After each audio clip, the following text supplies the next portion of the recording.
अस्सलाम वालेकुम, वेलकम है जी रिहाना के किचन में। तो आज मैं बना रही हूँ, आज की मेरी रेसिपी है कोफ्ते आलू। तो ये डाल दिया मैंने खसखस और भुने हुए चने का पाउडर, यानी कि मैंने ग्राइंड किया था खुद। और मैंने कीमा मंगाया था, कीमे को मैंने ग्राइंड कर लिया था। अब इसके अंदर डाल दूँगी हरे मसाले, जो भी बेसिक से मसाले होते हैं वो सब चले जाएंगे इसके अंदर। तो ये चली गई हल्दी पाउडर, और थोड़ी सी चली गई लाल मिर्च पाउडर,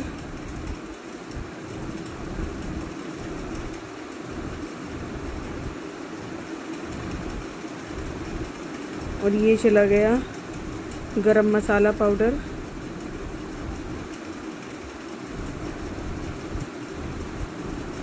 नमक जायके के मुताबिक,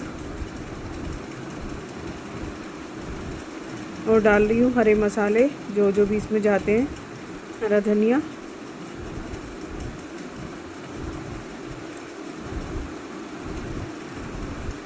हरी मिर्च,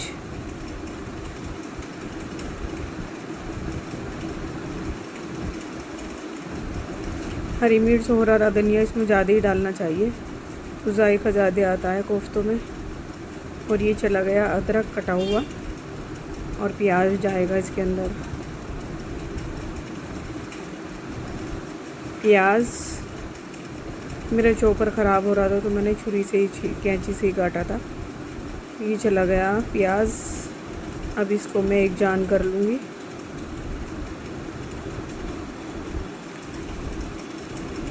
देखिए जी, मैं पहले ही कह रही हूँ कि मेरे चैनल को लाइक सब्सक्राइब ज़रूर करें, शेयर करें, कमेंट करें। अच्छे कमेंट करें, ख़राब कमेंट करने वाले मेरे चैनल से दूर रहें। तो जी, मैंने इसको मिक्स कर लिया था। अब मैं बना रही हूँ कोफ्ते। बहुत अच्छी तरह से इसको आटे की तरह गूँदना पड़ता है, इसकी गुनाई करनी पड़ती है, इसको एक जान करना पड़ता है जब कोई कोफ्तों में आता है जायका। तो बस इसके मैं कोफ्ते बना लूँगी। तो मेरा क्या होता है, जिस दिन मैं कोफ्ते बनाती हूँ तो उस दिन मैं शामी कबाब भी बना लेती हूँ। तो एक ही मिश्रण होता है दोनों चीज़ों का। तो मैं शामी कबाब और कोफ्ते एक साथ ही बनाती हूँ। तो मैंने आधे के बना लिए थे कोफ्ते, और आधे के बना लिए थे शामी कच्चे कीमे वाले। तो बस इसी तरह से इनको मैं टेढ़े हाथ से ना बनाती हूँ, जिससे कि मेरे कोफ्ते कभी भी शिकायत नहीं आती, कभी भी नहीं फूटते, कभी भी नहीं फूटते। लोगों के मुंह से मैंने सुना है कि हमारे कोफ्ते फूट जाते हैं, उनका कीमा बन जाता है। तो अल्हम्दुलिल्लाह, अल्लाह का शुक्र है कि मेरे से कभी भी कोफ्ते नहीं फूटते। बहुत अच्छी तरह से मैं इसको मिक्स करती हूँ, बहुत अच्छी तरह से इसका कीमा पीसती हूँ ग्राइंडर में। अब बहुत अच्छी तरह से मैं कोफ्ते बनाती हूँ दबा दबा के। तो बस इसी तरह से मैं सारे कोफ्ते बना लूँगी। और मैं आजकल क्या कर रही हूँ, नहीं आजकल तो नहीं करती हूँ मैं, कि मेरी मिर्चें धनिया ख़त्म है, और जहाँ पर हम रहते हैं वहाँ पर नहीं मिलता अच्छा। तो मैंने क्या किया, मैंने साबुत मिर्चें मंगाई। साबुत धनिया तो रहता ही है घर में, इस वजह से कि बिरयानी बनती रहती है। तो धनिया भी था, मिर्चें मंगा ली। मिर्चें रहती हैं, कम रहती हैं, लेकिन मैंने ज़्यादा मंगा ली, मुझे काफ़ी दिन पीसनी पड़ेगी। तो जी, मैं बना रही हूँ अपने कोफ्ते।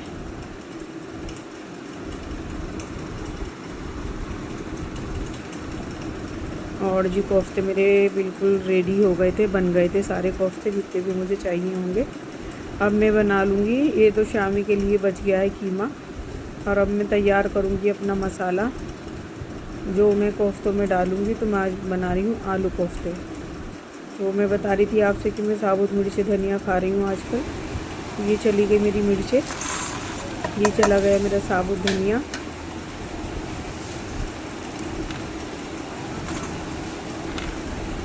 ये चला गया अदरक लहसुन, वॉश करके डाल दिया था मैंने।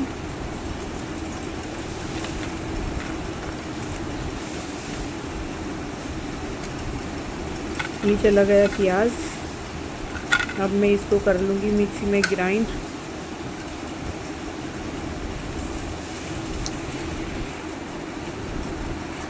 तो ये मसाला मेरा रेडी हो गया। तो बहुत अच्छा जायका होता है इसका, अगर आप पीस के देखें मसाला। तो ये जैसे कि कौरमा बनाना है या कुछ ऐसी वैसी चीज़ें बना रहे हैं तो साबुत मसाला ही पीसा करें।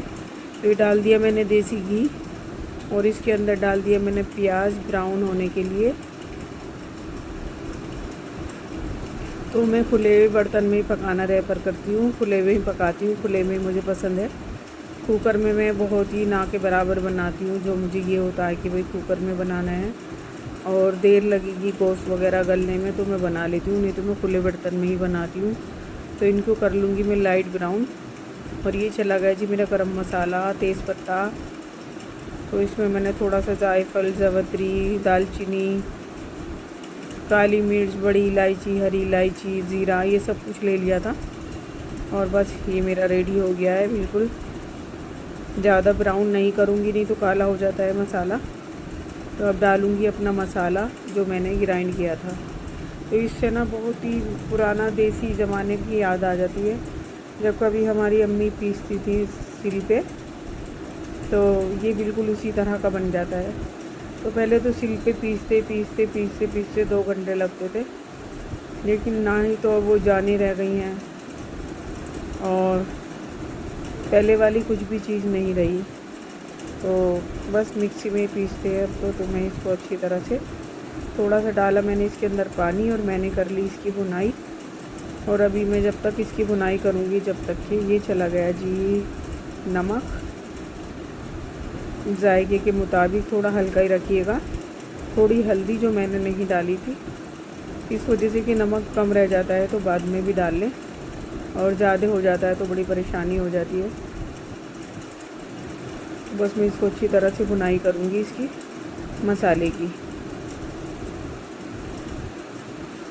और मैंने कोफ्ते बनाए थे, कोफ्ते बना के मैंने 1 घंटे के लिए रख दिए थे फ्रिज में, इस वजह से कि मुझे कहीं जाना था, तो मैं कोफ्ते बना के रख गई थी फ्रिज में। और फिर मैंने आके तैयारी कर ली थी जल्दी जल्दी से। तो मैं इसी तरह से एक कोफ्ता डालती चली जाऊंगी और फिर मैं पानी बिल्कुल भी नहीं डालूंगी। मैं इसको भाप में बनाऊंगी कम से कम 10 मिनट, और मैं इसको कर दूंगी कवर।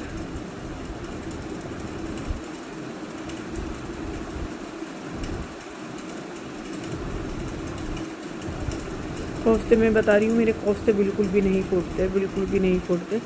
तो मैं इसकी करूँगी भुनाई अभी।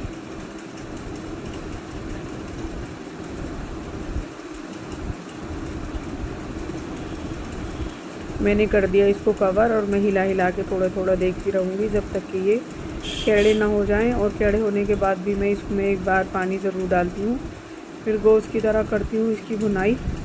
और जैसे ये भुन जाते हैं, गल जाते हैं, तो फिर मैं डाल दूँगी इसके अंदर आलू। तो मैंने आलू पहाड़ी मंगा लिए थे, इस वजह से कि नए आलू अभी अच्छे नहीं लगते। तो देख के भी भुन गए मेरे कोफ्ते। तो मैंने डाल दिए आलू और मैं डालूँगी इसके अंदर अब इतना शोरवा, इतनी शोरवा भी चाहिए होगा है। और क्या नाम, आलू भी गलने हैं, तो मैं इसी हिसाब से पानी डाल दूँगी जिससे कि मेरे आलू भी गल जाएँ और मेरा शोरवा भी रह जाए। तो मुझे शोरवे वाले ज़्यादा अच्छे लगते हैं कोफ्ते आलू को। तो बस मैंने इसको डाल दिया और अब मैं इसके अंदर डाल दूँगी थोड़ा सा, मैं इसको कर दूँगी 5 मिनट के लिए कवर। मैंने डाला था गरम मसाला पाउडर इसके अंदर, और इसके ऊपर से डाल दिया था जी मैंने हरा धनिया। तो ये बहुत ज़रूरी होता है हरा धनिया। मैं तो ये, मुझे हरे धनिया की इतनी आदत है कि नहीं भी मिल रहा होता है फिर भी मैं मंगा के रखती हूँ हरा धनिया। तो बस आज का व्लॉग यहीं तक था। अल्लाह हाफिज़।